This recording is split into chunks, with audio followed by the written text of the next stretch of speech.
அத்தை. இதோ கிளம்பிட்டேன் மம்மி.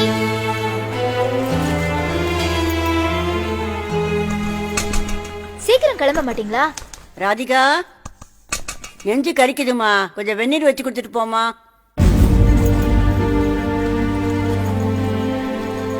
ஏய், என்ன கோபம்? சுடு தண்ணி தானே, அத கூட அவங்களால வச்சுக்க முடியாது. ஏய், என்ன பேசுற நீ? அவங்களால எந்திரிச்சு நடக்க முடிஞ்சா அவங்களே சமைச்சுக்க மாட்டாங்களா? அதான் பிரச்சனையே. இந்த வீட்ல நமக்கு ஒரு சமையல், அவங்களுக்கு ஒரு சமையல், டெய்லி 2 சமையல் செய்ய வேண்டியதா இருக்கு. இதுல உப்பு காரம் ஆகாது, அல்சர் வேற. ஆபீஸ்க்கு போயிட்டு வந்தா எங்கேயாவது நிம்மதியா கொஞ்ச நேரம் உட்கார முடியுதா? திரும்ப நைட்டுக்கு 2 சமையல் செய்ய வேண்டியதா இருக்கு. என்னைக்காவது ஒரு நாள் நிம்மதியா நைட்டு தூங்கிருக்கேனா? நைட்டான குரல் கொடுப்பாங்க, நடு ராத்திரியில பாத்ரூம்க்கு கூட்டிட்டு போன்னு. நான் என்ன மனுஷன் இல்ல மாடா? ஒண்ணு இந்த வீட்ல உங்க அம்மா இருக்கணும், இல்ல நான் இருக்கணும். என்னைக்குள்ள ஒரு நல்ல முடிவெடுங்க.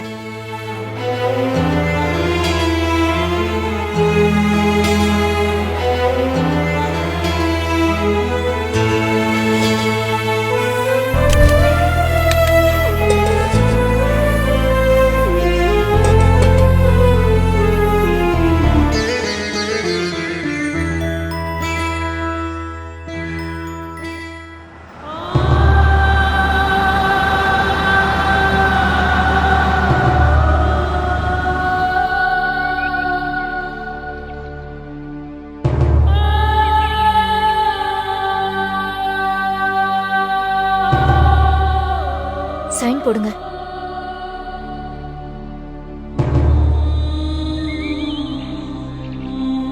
அம்மா, நீ ஒன்றும் கவலைப்படாதம்மா. நம்ம வீடு மாதிரியே இங்கேயும் எல்லா வசதியும் இருக்கும்மா. நம்ம வீட்டில் தான் நீ தனியா இருந்த.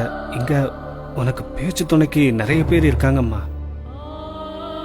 இங்க உனக்கேத்த மாதிரி சமைச்சு போடுவாங்கம்மா. கூப்பிட்ட குரலுக்கு ஒன்ன பாத்ரூம்க்கு கூட்டிட்டு போவாங்கம்மா. நாங்களும் அப்பப்போ வந்து பாத்துக்கிறோம்மா. கிளம்புங்க. பாட்டிக்கு டாட்டா சொல்லிட்டு வாங்க. சீக்கிரம் வாங்க.